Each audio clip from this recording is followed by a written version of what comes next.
Jepang program G2G. Yang kami hormati Dekan FKIK Unsur Ibu Hajah Retno Widyastuti Warahmatullahi wabarakatuh.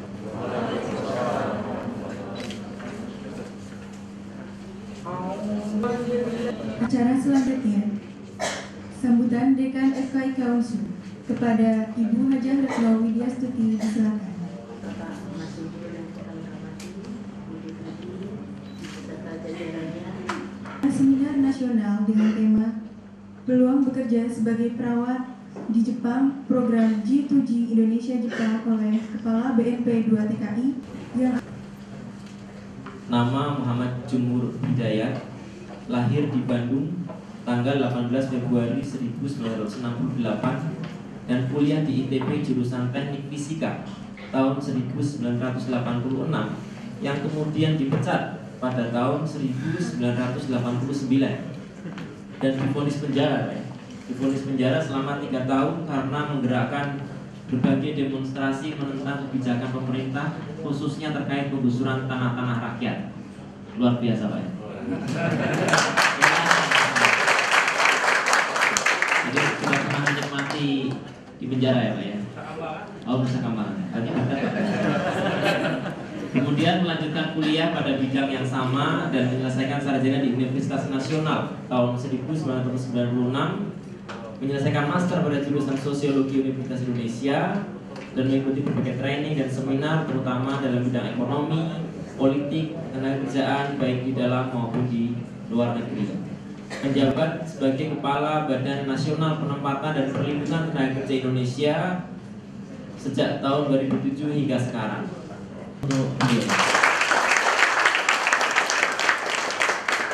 Baik, mungkin yang di belakang sudah menunggu kira-kira apa yang akan disampaikan karena selama ini banyak pertanyaan, Pak. Ya, seperti TKI apakah seperti kasusnya Marsina ataupun yang lainnya. Sedangkan perawat ini bagaimana posisinya? Ayo persilakan, Pak. Kita tunggu aja dulu ya.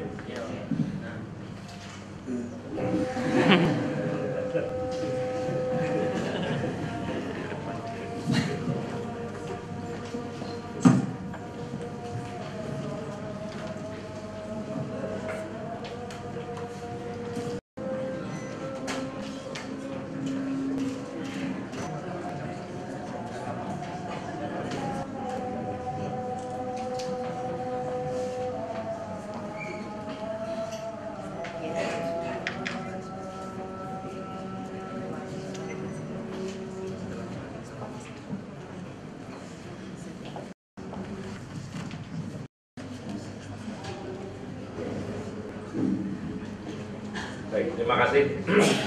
Yang saya hormati Ibu Dekan, segenap pimpinan universitas atau fakultas, para pejabat BNP TKI dan rombongan saudara badan, serta yang saya banggakan para mahasiswa mahasiswi Universitas Jenderal Sudirman, khususnya jurusan keperawatan.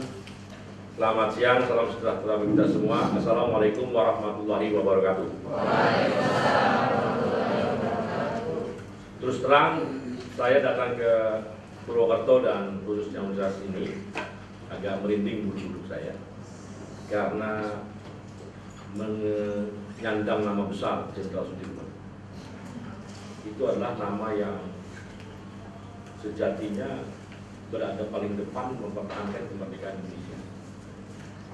Jadi ketika secara de facto, secara de jure,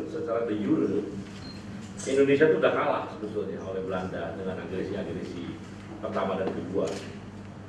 Tapi secara de facto dengan Jenderal Sudirman almarhum ini, yang orang asli orang Purwokerto ini, dia tunjukkan bahwa kita tidak secara de facto berada takluk oleh Belanda, tapi kita sedang melawan, sedang mengusir pemerintah atau penjajah Belanda secara de facto.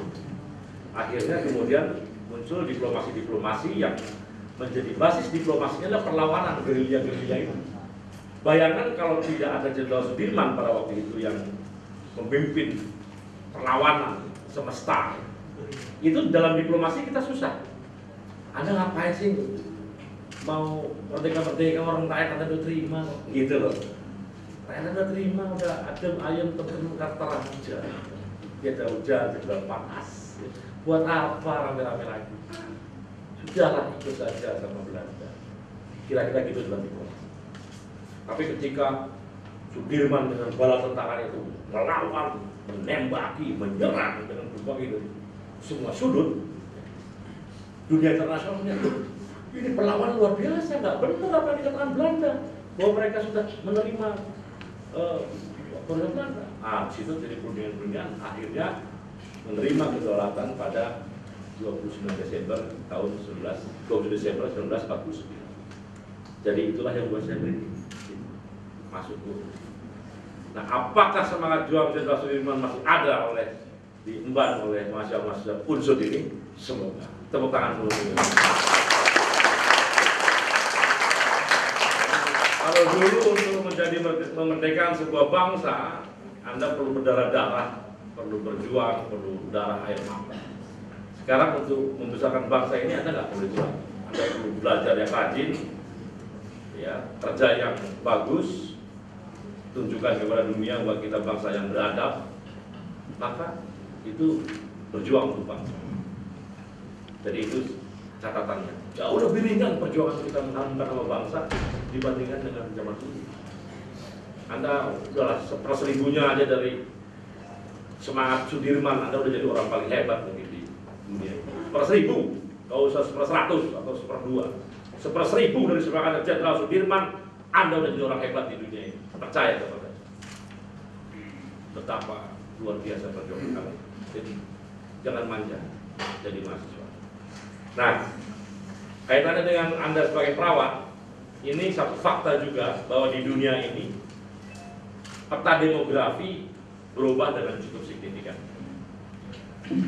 Ada negara-negara yang maju, pertumbuhan ekonominya bisa terjaga dengan baik, bahkan perkembangan ekonominya terus membesar, tetapi jumlah penduduknya berkurang. Jumlah penduduk aslinya berkurang. Itu suatu fakta juga. Natifnya berkurang karena dia tidak mau menikah, atau kalau mau menikah hanya punya anak satu. Dan karena tingkat kesehatannya sudah begitu baik, maka life expectancy-nya meningkat. Ini menarik, life expectancy meningkat. Di Jepang, kira-kira 6 bulan yang lalu dirilis, kayak ke depan dikit ya.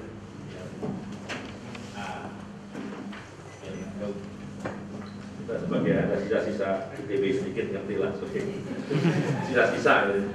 sisa-sisa itu bukan apa feedback namanya. Jadi di Jepang kira-kira 6 bulan yang lalu dirilis ada sekitar 100.000 orang Jepang yang usianya di atas 100 tahun. 100 tahun. Nah, ada sekitar 100.000. Yang 99 tahun pasti banyak juga. Yang 98 tahun, 97 tahun, itu banyak. Jadi ratusan ribu bahkan mungkin juta. Ya, jutaan orang Jepang yang usianya di atas 90. Ya. Dari sekitar 140 juta penduduknya, kira-kira sekian puluh juta usianya di atas 80 tahun. Orang-orang tersebut tidak produktif pasti dan rentan terhadap kematian kan, karena memang berusia sepuh. Itu juga luar biasa. Kita bahkan udah umur segitu udah jarang lah gitu ya. Rata-rata sekarang itu alhamdulillah juga bangsa itu udah meningkat loh. Life expectancy kita udah 72 tahun kalau nggak salah bunyikannya. Life expectancy kita ini udah 72 tahun, itu udah meningkat. Jadi alhamdulillah. Nah, ketika mereka tua, mereka tidak bisa bekerja, mereka jadi beban. Jadi beban pemerintah, beban negara, beban masyarakat. Jadi kita bicara soal produktivitas ya. Kita bukan bicara soal moral. Nah, kalau kita bicara moral, orang tua kita itu adalah jalan menuju surga. Itu namanya moral. Nah, Indonesia menurut itu juga dan mereka juga menurut itu. Salah satu beberapa negara menurut itu. Mungkin ada juga yang enggak sih. Orang tua akan singkir-singkirin aja gitu. Nah, kalau kita enggak. Kalau kita melihat orang tua, ya secara ekonomi orang tua, kakek ibu bapak kita yang umur 80 nggak produktif. Beban secara ekonomi. Tapi secara moral, secara religius mungkin ini jalan ke surga bagi saya. kan gitu ya. Jadi silakan antara urusan produktivitas, urusan surga, gabung-gabung aja, apa susah, ya kan?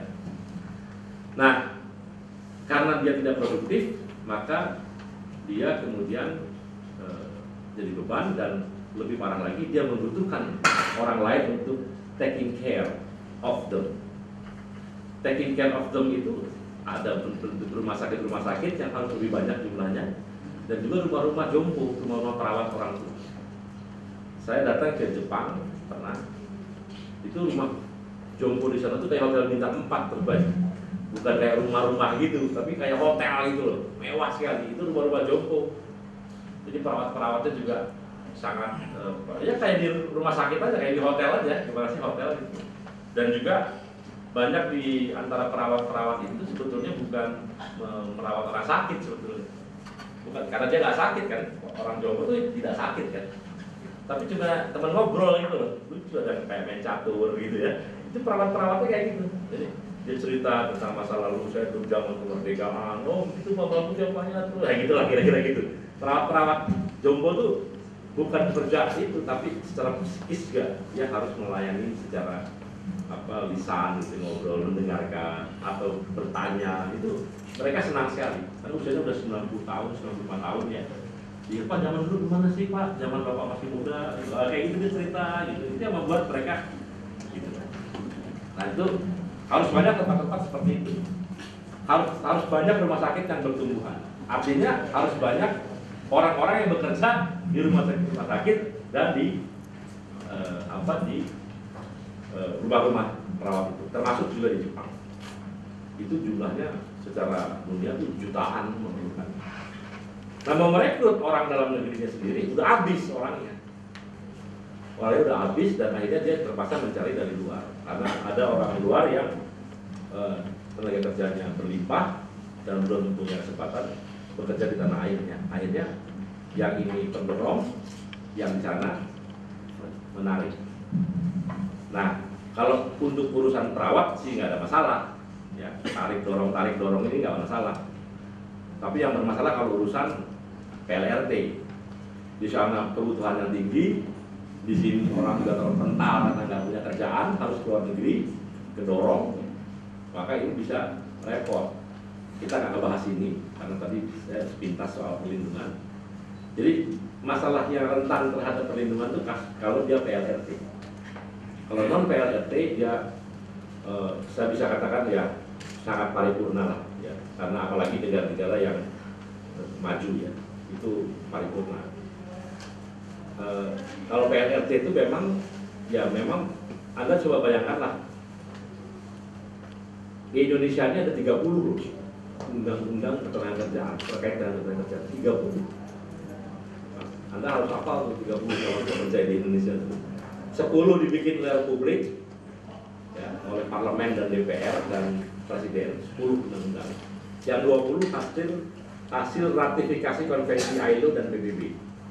Jadi udah ada ILO bikin undang-undang, kita adopt, tanda tangani oleh presiden dan DPR presiden, kita ratified menjadi undang-undang. Itu namanya ratifikasi. Baik itu oleh ILO maupun oleh PBB, kita bisa meratifikasi menjadi sebuah, itu ada 20. Di total kira-kira ada 30 undang-undang. Jadi kalau Anda kerja di pabrik atau kerja di kantor, di mana semua gitu ya, itu ada 30 undang-undang Anda yang melindungi. Anda nggak boleh didiskriminasi, ada undang-undangnya. Anda nggak boleh dapat upah yang lebih rendah dari aturan, ada undang-undangnya. Anda kalau dispute dengan pemilik modal, ada undang-undangnya. Anda cuti haid, Anda mau melahirkan, ada undang-undangnya. Ada banyak. Anda nggak ada orang yang pengawasan kerja yang tidak bagus, ada undang-undangnya. Kesejahteraan, jaminan sosial, ada undang-undang. Semua ada undang-undangnya. 30 undang-undangnya. Budekan. Nah 30 undang-undang itu berhenti sampai pagar rumah Budekan. Berhenti sampai pagar rumah kepala BNP Budekan. Sehingga pembantu rumah tangga saya, pekerja rumah tangga di rumah Budekan, tidak ada satupun undang-undang yang melindungi dia. Oke? Jangan undang-undang, peraturan pemerintah, aturan presiden, nggak ada. peraturan kepala desa aja nggak ada yang atur PRT di rumah kita itu kan, atau peraturan lurah nggak ada. Jadi Anda bayangkan hubungan kerjanya luar biasa kan. Yang mengatur ini hanya moral saja. Syukur dapat orang baik, ya alhamdulillah. Pas nggak baik berantakan semua. Ngerti ya? Nah kalau Anda kerja di sektor formal, kira-kira di luar negeri sama juga begitu.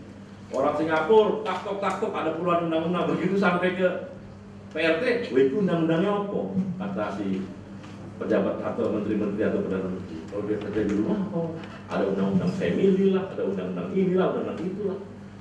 Masuk ke Malaysia, dan semua ada undang-undang bagus. Begitu sampai ke PRT, itu undang-undangnya apa? Masuk undang-undang keimigrasian lah, masuk undang-undang ini bingung. Ke berbagai negara semua bingung, ini undang-undang, makanya rentan terhadap masalah. Jadi jangan khawatir kalau Anda bekerja di sektor apalagi jadi perawat, waduh itu yang yang jauh lah dari masalah-masalah perlindungan kecuali diri sendiri ya. Misalnya Anda mau free sex atau mau cinta segitiga, itu bisa juga men-trigger masalah perlindungan, bunuh diri atau dibunuh bisa saja. Tapi itu kan nggak terkait dengan hubungan kerja. Itu terjadi juga, dikumpul kan, ikut akhirnya cinta segitiga, sesama jenis kayak gitu. Ada itu. Nah, itu masalah perlindungan juga. Itu ada kasus Pak Timur itu ada orang bunuh diri, TKI, kenapa didorong melipat ada pembunuhan? Nah, ini kasusnya kayak gitu. Itu ternyata dia cinta sekali karena orang sejenis itu ya. Maaf kalau ada yang sejenis ya. Ya maaf kan siapa tahu nggak tahu kan? Nggak tahu. Nah, kalau saya insya Allah nggak lah. Itu kalau jatuh cinta itu luar biasa buat kalau yang sejenis itu. Jadi, bisa saling kalau dia sakit hati ya. Baik perempuan dengan perempuan maupun laki-laki dengan laki-laki. Itu bisa sampai mutilasi, membunuh dan lain karena mudah-mudahan kita tidak seperti itu. Nah itu aman jadi soal itu. Nah, terkait dengan perawat sama, dunia ini permintaan akan perawat tinggi dan sekarang dikuasai oleh Filipina.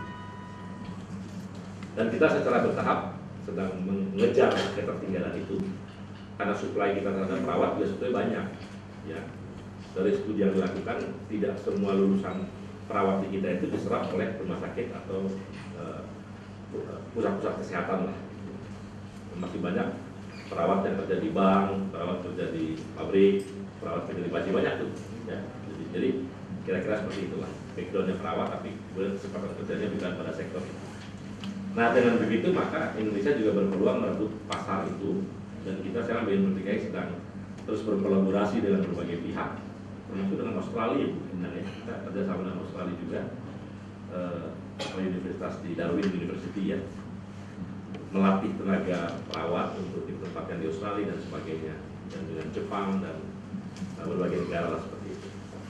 Nah skemanya bisa private to private melalui jasa penyalur, tidak ada masalah itu.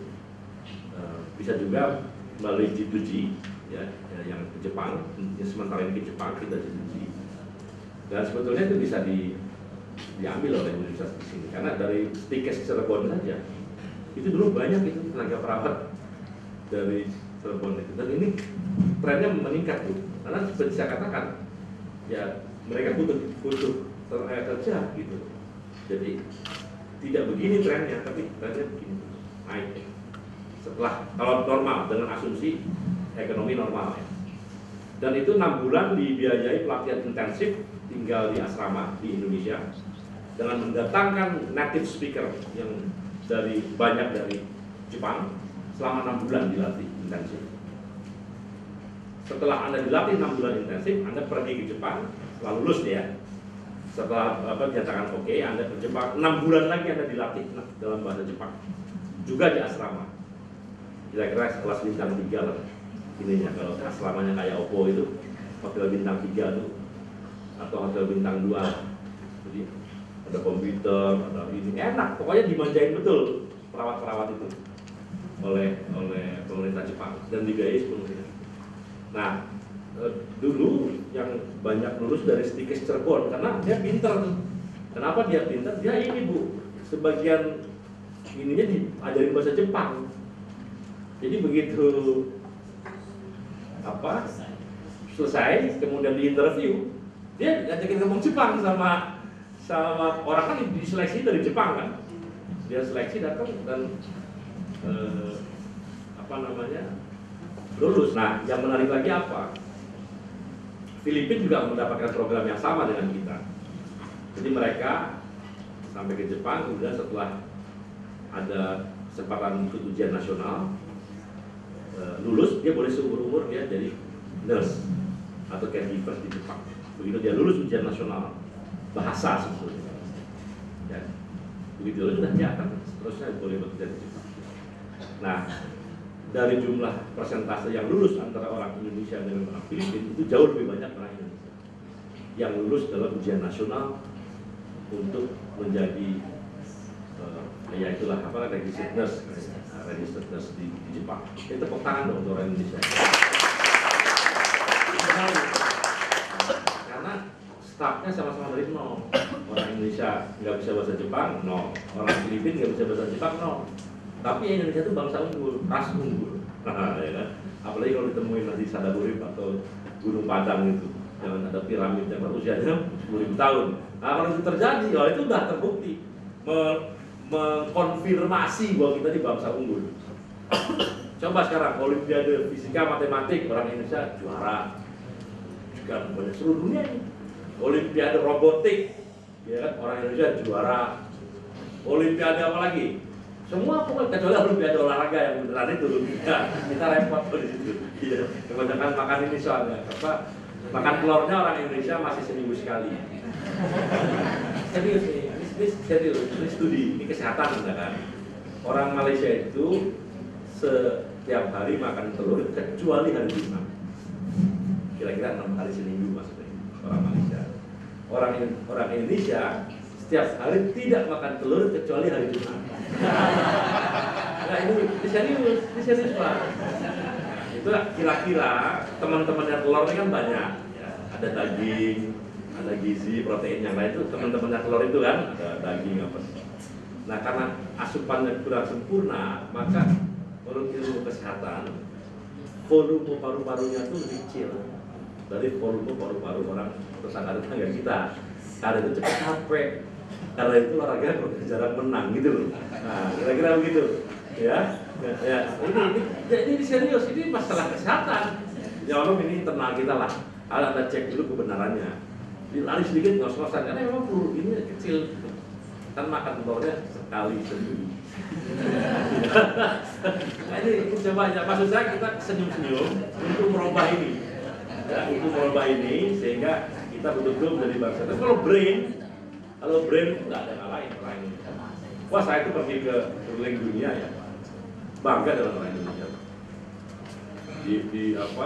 Jadi orang kayak Habibie itu banyak rupanya di Indonesia. Ya banyak yang menjadi orang-orang ahli dan punya anak buah, orang-orang bule itu melihat orang Indonesia ketakutan karena ekspertis yang dia lihat. Walaupun kulitnya gelap gitu kan, orang-orang bule itu kira-kira nunduk-nunduk lah melihat orang Indonesia karena ekspertisnya jago. Entah itu di dalam desain pesawat, dalam elektronik, IT, dalam ahli komputer, ahli mungkin semua, ahli kesehatan. Itu mereka melihat orang Indonesia sebentar. Ya kan? Jadi melihat orang Indonesia bekerja di luar negeri biasa. Apalagi melihat orang yang menempatkan tenaga kerja di luar negeri, tentu serem lagi. Ya kan? Ya kita jangan terus lah, ya. Ini bukan bahasa, jadi ini yang nempatin mungkin lebih serem lagi. Kerja di oil and gas gajinya 100 juta, 50 juta itu biasa itu. Nah, sementara dia tahu kira-kira saya bertugas menempatkan dan melindungi itu. Ketemu saya serem dia. Ya udah, nggak apa-apa, apa boleh buat kan? Dia serem ya, nggak apa-apa juga kan. Nah terus karena dia Jepang ini ternyata pintar, kita nggak usah takut. Fakta yang lebih banyak. Namun kalau tidak ke Jepang, Bu, ini saya mohon Ibu ya, apa bisa dibuka satu sistem gitu ya, khusus perawat kalau bisa 50% atau 30% semuanya berbahasa Inggris gitu. Di satu, misalnya ada kelas nih, kelas gitu ya, yang komit dia mau deal dengan dunia internasional, dia jangan pakai bahasa Indonesia. Kalau bisa dia sehari-hari itu pakai bahasa Inggris saja. Karena potensi lapangan kerja itu luas sekali di berbagai belahan dunia ini. Dari utara sampai selatan, dari barat sampai timur, ya kan? Itu semuanya banyak memerlukan tenaga perawat, jutaan jumlahnya. Cuman kita sering tidak bisa catch up dengan itu karena terganjal di masalah bahasa. Soft skill, kalau hard skill jago. Saya bilang ilmu perawatnya udah nggak ada yang lain. Tapi soft skillnya kita masih lemah. Jadi tolong kalau mungkin ya, dan saya rasa bisa itu. Mungkin nggak tahu lah gimana caranya. Atau belajar sendiri atau bagaimana, ada cara-cara, ada kiat-kiat gitu. Ini bahasa Inggris saja, halo friend, how are you, because you don't like me, ya gitu kan.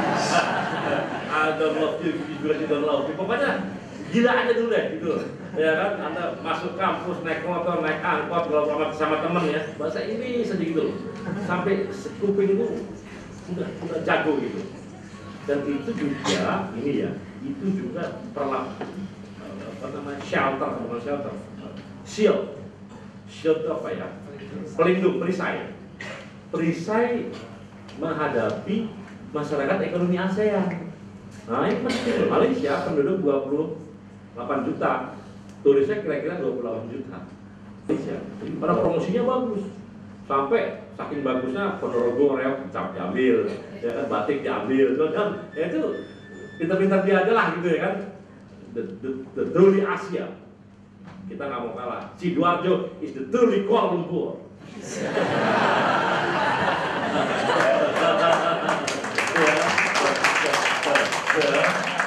Dia kan klaimnya the truly Asia kan. Jadi kita punya Sidoarjo is the truly Kuala Lumpur. Nah, Kuala Lumpur yang sesungguhnya maksudnya kan gitu.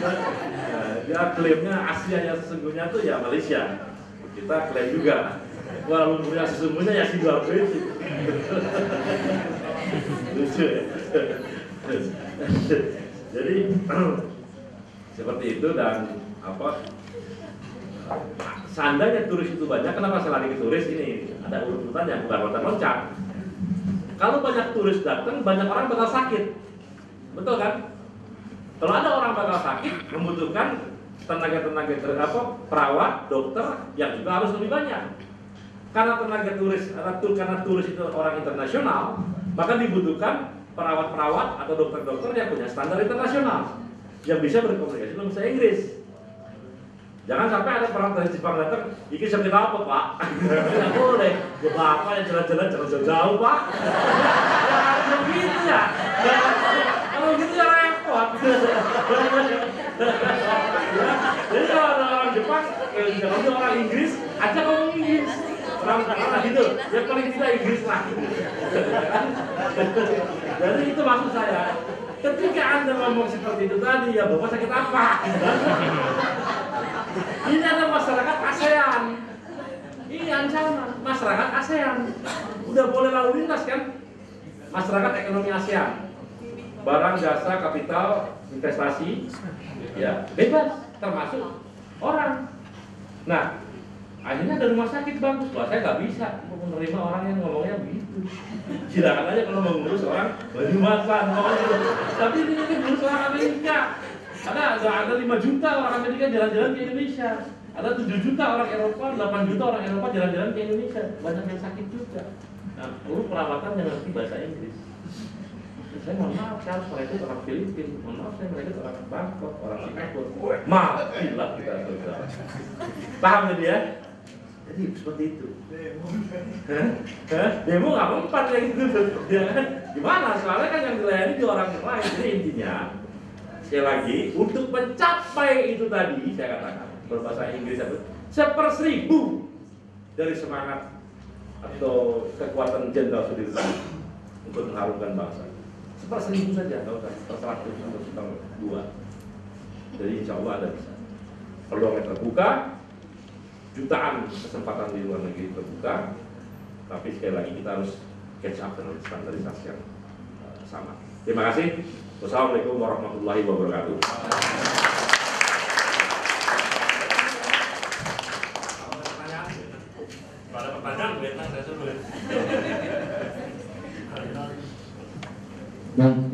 Baik, terima kasih Pak Muhammad Junaid, luar biasa. Tentang makan telur tuh, makanya ya serta makan telurnya dari Jumat masih dicerna itu telur apa begitu Pak ya. Oke, baik Bapak Ibu sekalian, mahasiswa sekalian, tadi sudah disampaikan bahwa rupanya di Jepang semakin tinggi kualitas hidup orang tua orang di Jepang, dan juga menikah paling anaknya satu begitu ya Pak ya. Mungkin gara-gara KB kali ya Pak ya. Jadi itu pertemanan Indonesia, kalau banyak anak punya rezeki padahal seharusnya ya. Mungkin karena banyak anak punya rezeki itu tentang di sana, akhirnya kemudian banyak orang dengan usia muda semakin sedikit, dan tentunya orang yang berusia lanjut semakin banyak, bahkan di atas 100 tahun banyak sekali ya Pak ya. Oke, baik, kita ada waktu sekitar 20 menit, mungkin kita akan berdiskusi tanya jawab. Saya minta silahkan 3 penanya terlebih dahulu. Nama saya Arif Yuniawan, Esko. Saya dari Jurusan Kepala Unsur, Pak. Selamat datang di Purwokerto, Pak Ju. Saya juga. Iya Pak. Saya juga merinding, biasanya saya lihat Bapak di TV, sekarang di hadapan saya langsung. Alhamdulillah tidak ada Pak. Saran acara ini sangat baik ya Pak. Ada beberapa pertanyaan Pak. Karena waktu yang dibatasi. Pertama, tadi sudah disampaikan mengenai potensi kita untuk belajar di luar negeri.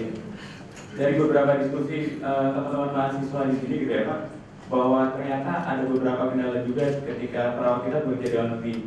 Salah satunya adalah perawat kita mengalami downgrade di luar tim. Mungkin Bapak bisa coba cross check lagi. Jadi kita sarjana keperawatan nurse ternyata dengan beberapa tahap di sana ternyata diakui lebih rendah lagi gitu Pak. Jadi kita lebih downgrade. Nah itu kira-kira dari BNP 2 TKI bagaimana? Kemudian yang kedua mengenai beberapa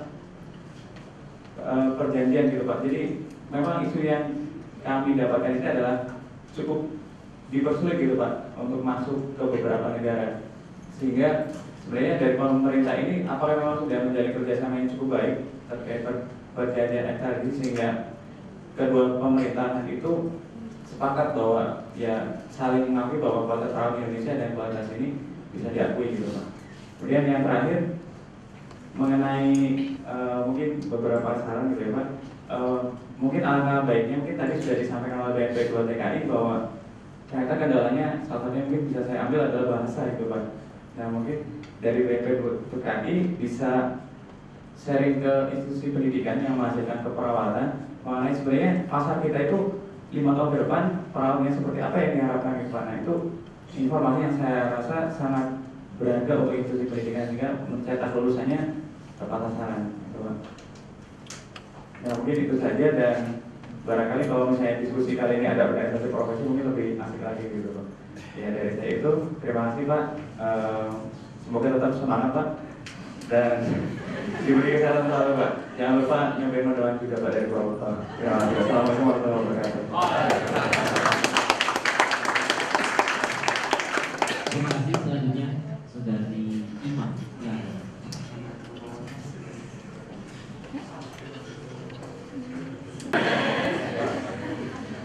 Kalau saya baru pertama kali ini berjumpa dengan Bapak, jadi rasanya lebih merinding daripada ekonomi. Ada beberapa pertanyaan. Yang pertama terkait bahasa gitu ya. Memang kalau setiap yang merekrut untuk keluar gitu pasti bahasa menjadi pertimbangan. Nah yang jadi pertanyaan sebetulnya apakah memang nomor satu bahasa itu yang jadi pertimbangan Pak, atau apa sih tips-tipsnya gitu selain bahasa mungkin menjadi pertimbangan sehingga diterima gitu? Mas Arif ya, bagus pertanyaannya. Saya rasa yang pertama, saya insya Allah tetap semangat dimanapun saya berada, di dalam pemerintahan, di luar pemerintahan. Cuma kalau mati aja nggak bisa semangat, kan udah mati ya kan. Walaupun masih masa hidup, saya semangat insya Allah. Terima kasih, saling mengingatkan. Nah untuk kendala ini, saya rasa juga tadi kan begini ya, jujur saja bahwa orang luar juga melihat satu sistem dan pendidikan, keseriusan Indonesia dalam urusan nurse ya. Ya kan kita ini dianggap mampanya mungkin agak kurang serius. Karena undang-undang aja kita nggak punya gitu loh. Ini gimana nih, orang udah ratusan ribu, mungkin ratusan ribu ya udah lulus ya. Ada sekolah perawat dari zaman tahun jebot kan, dari zaman tahun jebot ada urusan perawatan profesi ya. Tapi undang-undangnya kita belum punya. Itu kan orang luar tuh melihat tuh, merhatikan mereka. Standar RN ya, registered nurse, kan dia akan memonitor terus sistem sertifikasinya dan sebagainya. Saya kena, bukan saya lah, artinya pemerintah kena masalah loh soal gara-gara sertifikasi ini. Di Kuwait itu ratusan loh. Di Kuwait mungkin udah pernah dengar ya, tenaga kerja kita di Kuwait perawat. Begitu diperiksa ulang, ternyata kok ada 2 sertifikat, satu dari Depdiknas, satu dari Depkes. Stempelnya beda loh, bisa beda ya gitu. Ijazah apa? Ijazah lah gitu, ijazah lulus. Terus dia tanya nih, yang benar yang mana? Indonesia ini kok ada 2 gini lembaga yang mengotorisasi. Akhirnya dia dalam kesempatan penerimaan dia udah kerja bertahun-tahun, Buya udah lama kerja. Akhirnya dia nggak bisa di-adopt sebagai pekerja gara-gara ada perbedaan itu. Wah, kita sampai Depkes, Depdiknas, BNP 2 TKI itu jumpalitan urusannya jumlahnya ratusan. Ada berapa? Berapa ratus itu? Ratus itu. Yang bermasalah gitu gara-gara 2 sertifikat itu. Pertanyaannya, jadi yang bener yang mana yang asli? Gitu loh. Jadi mereka baru dia periksa Indonesia, oke, masuk kerja bagus kerjanya, nggak ada komplain soal kerja. Tapi begitu dia mau menertibkan lah gitu, dia kaget loh, ada 2 stempel yang berbeda. Si fulan kerja di rumah sakit ini dari Depkes, sertifikasinya apa itu ya sekian sudah. Ini dari Depdiknas. Ini yang mana? Nanyalah ke otoritas kita, nggak jelas jawab kita. Kan ditanya kan, sebenarnya yang mana sih yang berkuasa untuk memberikan otorisasi? Jawabnya susah. Waktu itu KBRI bingung jawabnya kalau nggak salah. Jadi akhirnya udah, wah ini bahaya nih. Kita akhirnya udah dipinggirin dulu lah. Nah, kita lagi negosiasi terus-terusan soalnya. Itu salah satu. Jadi ya makanya Anda jadi anggota DPR lah, biar cepat mengerti juga urusan kesehatan gitu loh. Atau cari orang-orang yang mengerti urusan seperti ini. Jadi penting itu cari pemimpin, cari wakil rakyat yang kira-kira berhubungan dengan nasib Anda. Kalau enggak ya repot nanti. Rakyat gimana, wakil rakyat gimana, ya kan? Nggak nyambung, ada diskonektivitas antara pemimpin dengan rakyat. Ini akan membuat bangsa ini hancur dulu. Ya, rakyat pikirannya kemana, harapannya kemana, pemimpin, wakil rakyat pikirannya kemana, amburadul. Setuju gitu kan? Ya kan? Ya, jangan begitu. Kita cari pemimpin yang connect dengan kita. Jadi wajar kalau kemudian dianggap ya udah kamu magang dulu deh. Gitu. Jadi downgrade itu sebetulnya kayak magang dulu gitu. Udah turun dulu sedikit penyesuaian gitu. Ya, nanti setelah dia dianggap sudah ada apa? Karena RN di sana kan, begitu dia lulus registered nurse ya ujian, dia jadi nurse gitu aja. Kayak ke Jepang ini kita bukan registered nurse, asisten nurse, kan asisten, jadi statusnya asisten perawat selama sebelum lulus ujian. Nah begitu Anda lulus ujian, bahasa Jepang plus ya tentunya ilmu kesehatannya, tapi yang susah bahasanya, ilmu kesehatan jago-jago. Begitu lulus Anda resmi menjadi nurse di Jepang dan boleh kerja sampai mati, sampai puas gitu. Anda kerja sampai udah seterusnya, mau 10 tahun, 20 tahun, mau mati di sana juga kira-kira boleh. Setelah lulus, nah, kalau yang nggak lulus ya kita pulang. Jadi sebenarnya itu aja. Dan untuk penetrasi lapangan kerja, menurut saya sih nggak usah terlalu heboh juga. Bahkan Filipina ya, dia berani dokter saja jadi perawat berani. Jadi dia mungkin pikirannya dia pragmatis sekali. Udah jenuh lah gue di negeri gue nih gitu kali ya pikirannya ya. Mungkin dokter juga udah banyak apalagi itu. Ada tawaran kerja luar negeri ke Amerika, yang ada cuma perawat, nggak terima dokter. Tapi kalau Anda mau jadi perawat ya boleh, dia mau loh jadi perawat gitu. Nah itu sih pragmatis pikirannya. Jadi dia mungkin ada pilihan lain gitu. Tapi kalau sekedar dari nurse menjadi asisten nurse kayak gitu sih harusnya sih nggak usah terlalu heboh ya menurut saya gitu, karena nggak terlalu signifikan perbedaannya, apalagi terlalu syarat akan menjadi nurse kalau Anda lulus ya negara boleh, tiap negara punya kedaulatan kayak gitu boleh. Kemudian Ibu mungkin perjanjian soal perawat dengan berbagai negara atau dengan swasta mungkin Ibu bisa jawab. Silakan Ibu Indah. Beliau merupakan Deputi KLN dan Promosi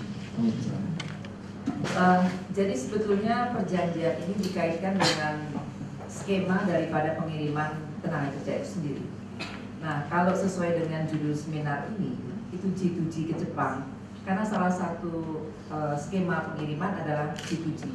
Artinya dua negara, dua pimpinan negara itu sepakat untuk melaksanakan pengiriman tenaga kerja. Di luar skema itu ke Jepang tidak akan bisa.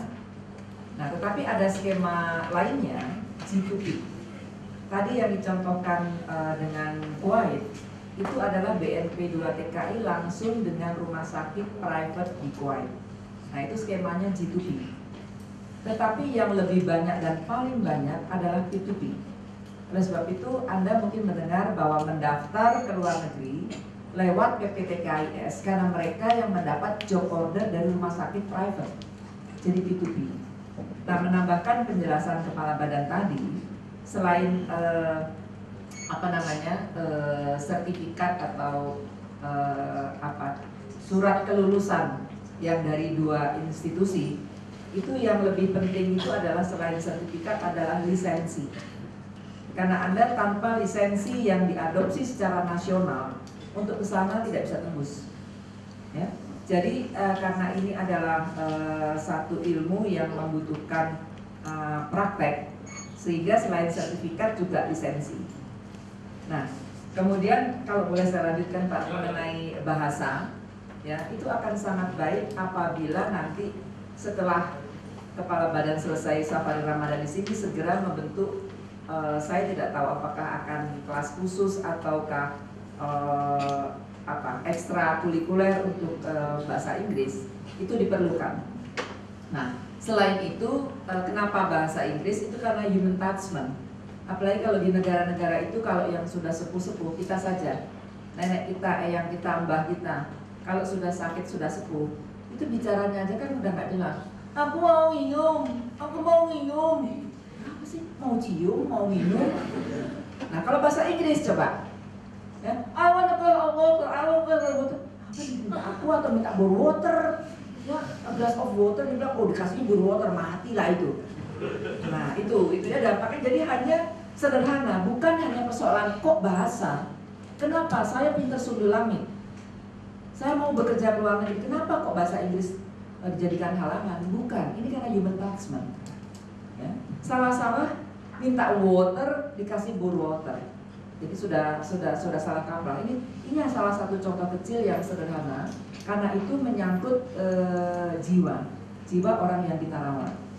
Nah, kemudian jangan ini dihadapkan mulai menjadi kendala, tapi menjadi challenge untuk kita.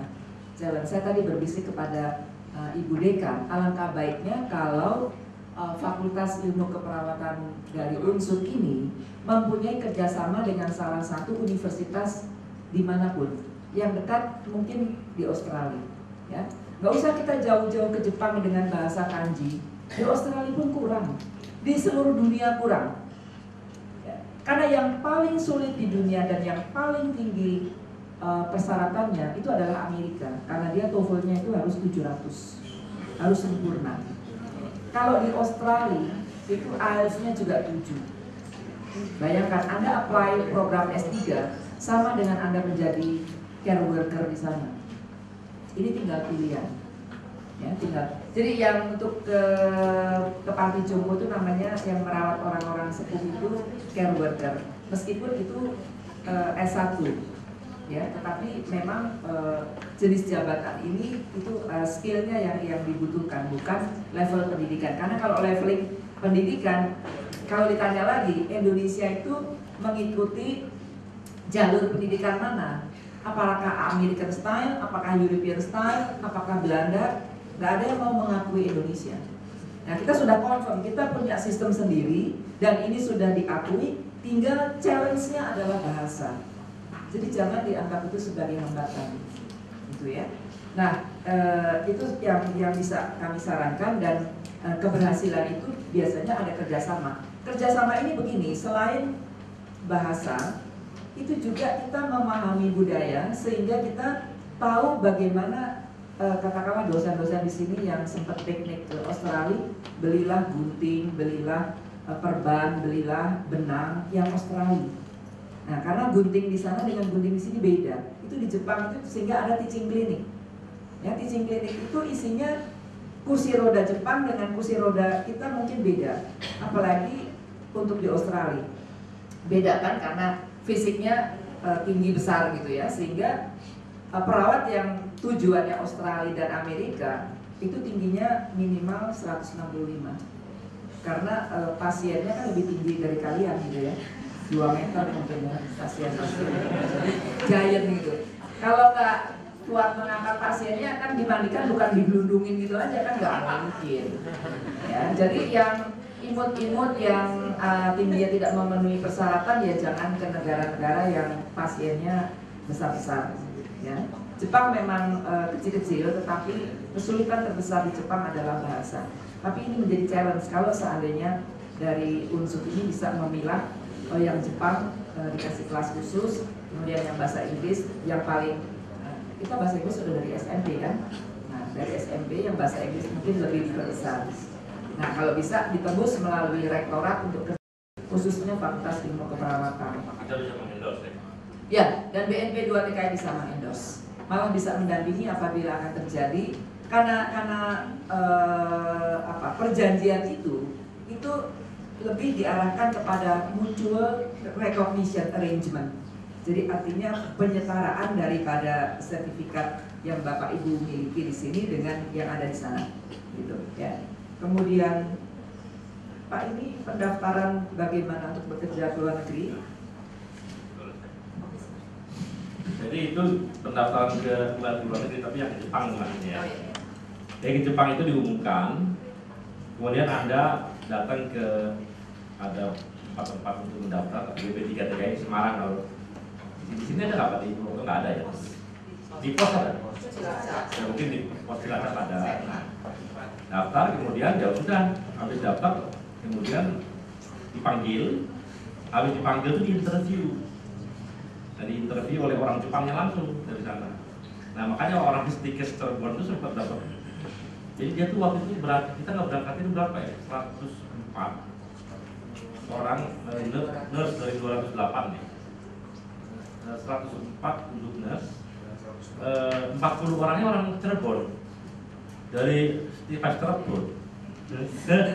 Tapi yang ngomongnya ngomong Jepang. Enggak serius ini loh. Ini pintar nih si Stikesnya itu lah, didik bahasa Jepang.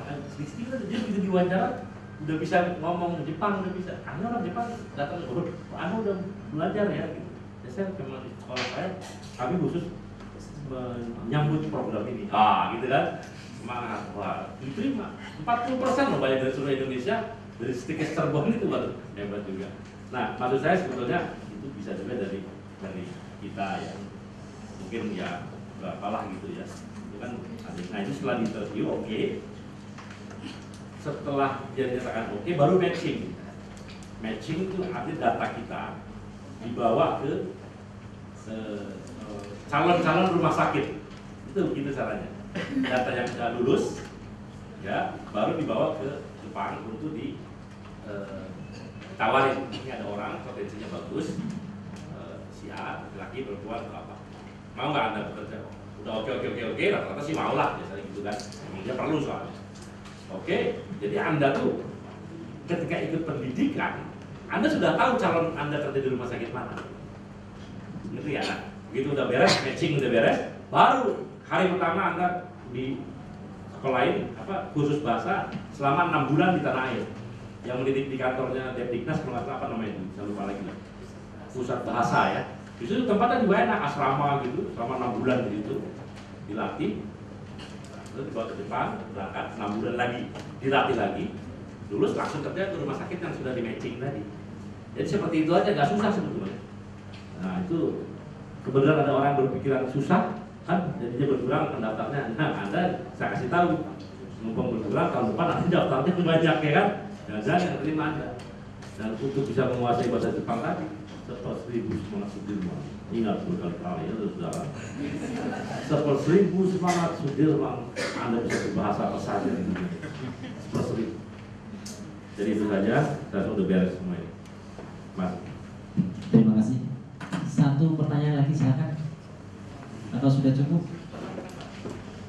Ini repeat lagi? Boleh. Oh boleh. Oke silakan. Nah tadi juga Bapak menyampaikan bahwa undang-undang perawatan nggak selesai juga gitu Pak. Dan BNP 2 TKI salah satu badan yang terdekat dengan kementerian. Salah satu kementerian yang diketuai oleh Presiden, oleh amanat Presiden untuk segera membahas RUU perawatan pembahasan tingkat 1 Pak. Jadi mohon nanti Bapak tahu pasti teknis di lapangan bahwa di luar negeri itu memang butuh revisi ini Pak.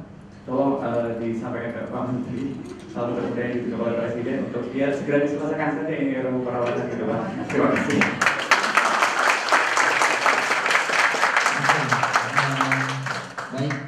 Baik, terima kasih atas pertanyaan dan saran mungkin sudah cukup waktunya karena Mas Prof. Tapi ada satu hal yang relatif Pak tadi. Kalau tadi Bapak sampaikan bahwa karena ada 2 sertifikat itu, terus saya sampaikan konsil RUU aja belum beres, apalagi undang-undang. Dan tadi sampaikan Arif bahwa salah satu, ya kami mengerti harus Bapak satu orang penting di Indonesia yang punya peran.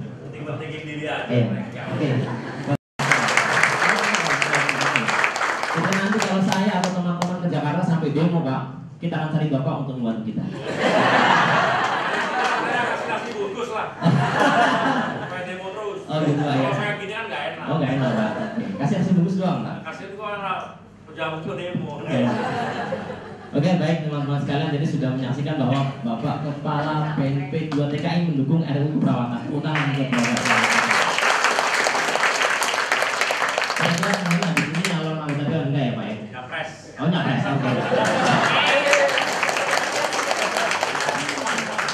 Oke Bapak Ibu sekalian dan teman-teman mahasiswa, tadi sudah disampaikan bahwa salah satu kendalanya adalah masalah konsil keperawatan. Kita masih tergolong RUU perawatan. Apakah kurang tenaga, apakah kurang profesi, apakah kurang sajen ya Pak ya? Nah, saya nggak ngerti sajen, saya juga nggak mengerti lah sajen apa. Indonesia rupanya masih dekat dengan klinik, jadi mungkin bilangnya kurang sajen begitu. Saya ngerti sajen yang pakai dupa atau sajen yang bisa tangkap tangan ya Pak ya. Kemudian kedua masalah bahasa, dan disampaikan bahwa ya menjadi salah satu faktor yang cukup penting, tapi jangan sampai itu menjadi sebuah hambatan ya Bu ya. Apalagi nanti ke Amerika harus 700 misalnya. Ya IELTS-nya juga minimal, kalau Australia juga 7. Ya. Oke, mungkin juga masukan buat Ibu Dekan. Di sini ada Bu Made, Bu Dekan dan sebagainya. Salah satunya mungkin adalah ada sebuah kelas khusus Ibu ya, khusus bahasa Jepang, arigato gozaimasu, saya begitu Pak. Ya. Dan kita insya Allah juga sudah ada lulusan Jepang. Apa itu artinya Pak? Kantong rata. Kita juga ada lulusan dokter dari Jepang. Insya Allah mungkin itu sebagai salah satu masukan buat kita, dan nanti bisa kita manfaatkan, kita budayakan untuk mengadakan kelas khusus untuk khusus bahasa Jepang. Ya, dan terakhir kami juga nanti tetap minta kontak person dari BNP 2 TKI. Kita nanti tentunya akan berpikir sampai jauh ke situ. Mungkin ada sebuah MOU ataupun perjanjian kerjasama dengan BNP 2 TKI yang khusus membahas itu, sampai sehingga kita nanti paling tidak mempersiapkan lulusan dari Universitas Jenderal Sudirman. Bahkan tidak sebesar Ibu, kita akan menjadi cucu-cucu Sudirman. Ya. Kalau kita tidak bisa lagi dengan langsung. Kalau ditanya, kamu siapa? Saya adalah cucu Sudirman. Karena memang lulusan Universitas Jenderal Sudirman. Oke, Bapak Ibu sekalian, demikian mungkin masih banyak yang jadi pertanyaan. Kemudian ingin ke Jepang, ingin ke Australia, ketika mimpi jadi kenyataan katanya begitu ya. Dan insya Allah bukan menjadi sebuah mimpi lagi, karena beliaunya sendiri datang rawuh ke sini dan menjelaskan bagaimana tahap-tahapnya, juga Ibu Endang dari Deputi tahap-tahapnya, dan menjadi sebuah keniscayaan buat kita semuanya. Baik, terima kasih, semoga bermanfaat. Saya tutup. Assalamualaikum warahmatullahi wabarakatuh.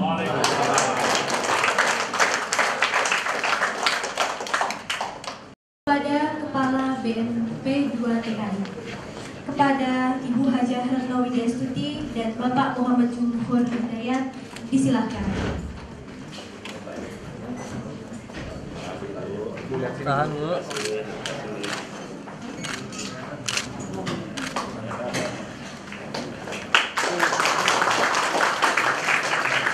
Selanjutnya, penyerahan cedera mata dari Kepala BNP 2 TKI kepada Dekan FKIK Unsur.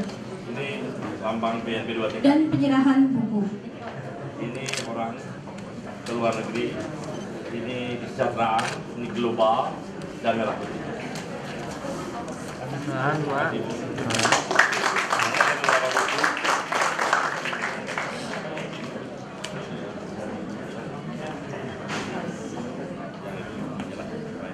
Nah, ini data-data mengenai TKI dari tahun 2019.